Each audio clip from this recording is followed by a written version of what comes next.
de 1870, al amanecer, las tropas del general da Cámara sorprenden a la guardia artillada que López había dispuesto a una legua del campamento, cortando el paso del río Aquidabán.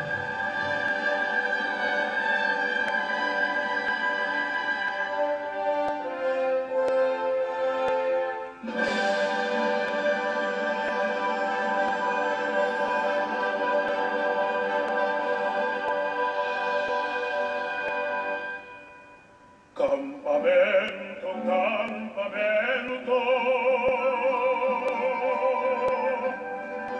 amo y te cerró por haber, hija de vengo y diré, ñan de tierra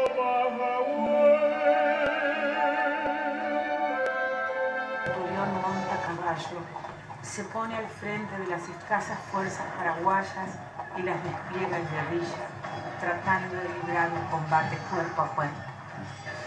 Enseguida una bala enemiga le atraviesa la cara y le arranca parte de la mandíbula, dientes y lengua. Con mi caída se produjo el desbande bajo una lluvia de balas que cruzaban sobre nuestro campamento. Los batallones enemigos avanzaban a paso precipitado hasta penetrar en medio de aquella confusión infernal que levantaba polvareda, matando a balas y bayonetazos a cuantos alcanzaban, lo mismo a los que se rendían como los que iban huyendo casi sin aliento.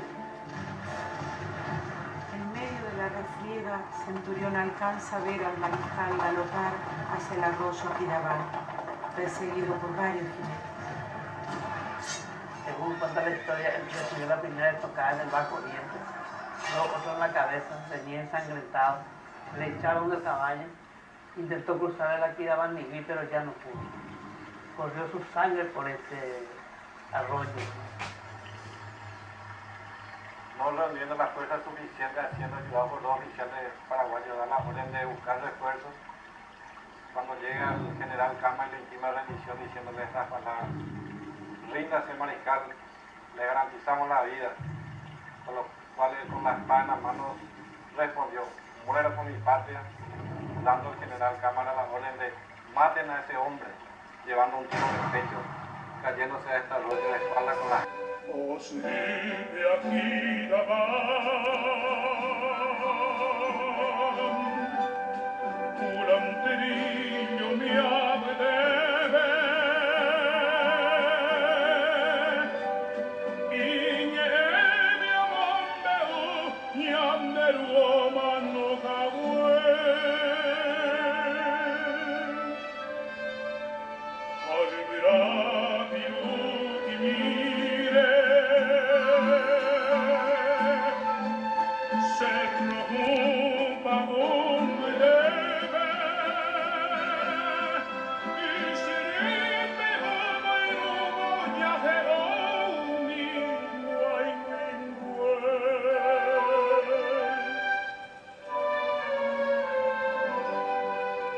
Mariscal diré, mariscal diré, vamos bajo y mende la Sahara, de Bosirú, de Reñente, de Paraguay, de Cultural. Mira que me ve como pura fe, vamos de Paraguay, lo que yo diré, y vamos a bailar, oyendo de pájaro,